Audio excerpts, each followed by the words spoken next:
Follow up, 516 women have long played a pivotal role in courtrooms all across Arizona, breaking barriers in State 48 and beyond. Women like U.S. Supreme Court Justice Sandra Day O'Connor. After serving on the Arizona Court of Appeals, she would, of course, go on to make history as the first female justice on the U.S. Supreme Court. And as we approach the one-year anniversary of her death this Sunday, we sat down with Arizona Supreme Court Chief Justice Ann Timmer to talk about the role women play in the legal system, representation, and what needs to be done to get more females on the bench.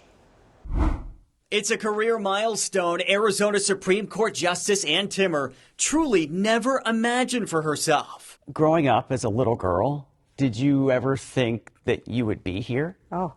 No. Are you kidding? No, I never envisioned that. And that could be because it's still a rare position for women in our state. Since the Arizona Supreme Court was formed in 1912, there have been 49 justices, but only 5 have been women. Would you like to see more women on the high court here in Arizona? You want to make sure they have merit first and foremost. But beyond that, yes, absolutely. You want to have as diverse a bench as possible, and that includes having women. What do you think the solution is? Oh, that's a tough question.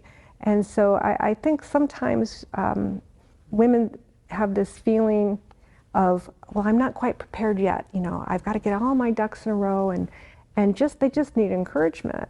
Arizona governors appoint justices, but are required to pick from a predetermined list of applicants put together by a bipartisan commission. They could only appoint who is actually sent to them. And for many years, I think a couple times on this court, no women applied, or you'd have one woman applying. And so I have gone to women groups and said, look, you need to get out there, be out here and apply. Part of her motivation to encourage other women comes from wise words passed on by another trailblazing judge, Sandra Day O'Connor, the first woman to serve on the U.S. Supreme Court. Before that, she served on the Arizona Court of Appeals. She was Justice O'Connor, boy, you know, she was very, take the reins and do something. If you see a problem, do something about it. She looked at me and beckoned me down. She was in a wheelchair, and I leaned down and she said, well, there's only one woman on this court? Yes. Yes, Justice O'Connor. Well, what are you going to do about it? And I'm like, I don't know, Justice O'Connor. And I thought about it, thinking, what can I do? I don't get to a point, but what I can do is encourage women.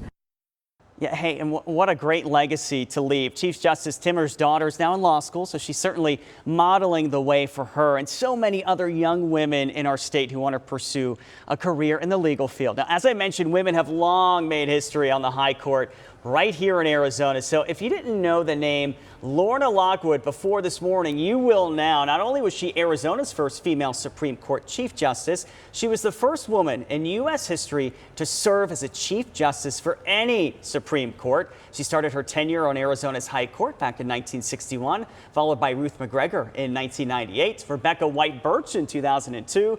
Chief Justice Ann Timmer started in 2012, and then Catherine King came along and was appointed in 2021.